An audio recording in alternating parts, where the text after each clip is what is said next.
as his plans for the next. Vice President Edward Sekandi, Prime Minister John Patrick Amama Mbabazi, and his Deputy General Moses Ali are in another world, dozing the evening away, indifferent to what their boss is communicating.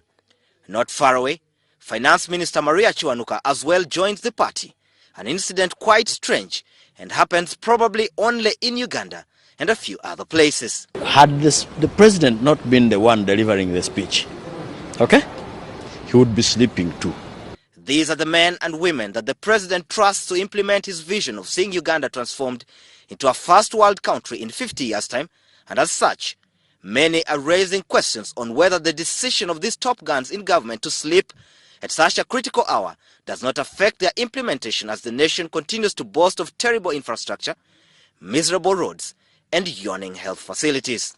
It is really a very unfortunate situation because this is the time top officials in government really needed to pay a lot of attention.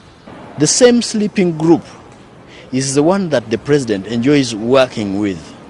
They are all tired, right from the president, the vice president, etc. Those are grandfathers who should, for the few hours they are awake, be playing with their grandchildren. As political leaders, they spearhead the transactions in ministries that are supposed to translate into effective service delivery, probably the reason why most technocrats have emerged as power blocks, dictating events in the ministries. Indeed, the president at some point blamed some officials for not doing enough, citing Ministry of Health on maternal health and issues to do with NADS that the president says must be rethought. Billions have been swindled from the Office of the Prime Minister, Ministry of Finance, Ministry of Public Service and other government agencies, and as such, a joke has emerged that the money is often stolen as the political leaders retreat to slumberland. You cannot expect life to be better. One with a sleeping president, with a sleeping vice president, with a sleeping cabinet. If you looked at the red paper today, the headline is, "They have slept again." It is critical for the country to be reassured that these events do not play out as well in the day-to-day running of government business, where some have already complained about unnecessary bureaucracies and delays caused by officials who are not bothered or rather prefer to take their time.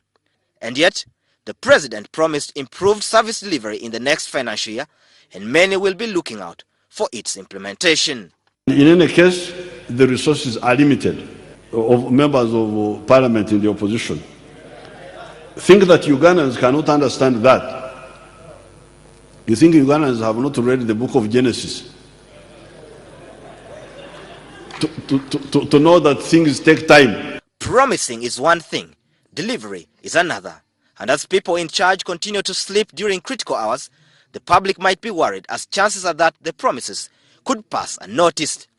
Some have argued that most top guns in government have since become weak, consumed by old age, yet they have never thought about hanging their political boots as the countries continue to suffer the repercussions of their tiredness. Surprisingly, even some younger people are falling prey to the sleeping bug. Sabiti Joseph, WS Television, from the Ugandan Parliament.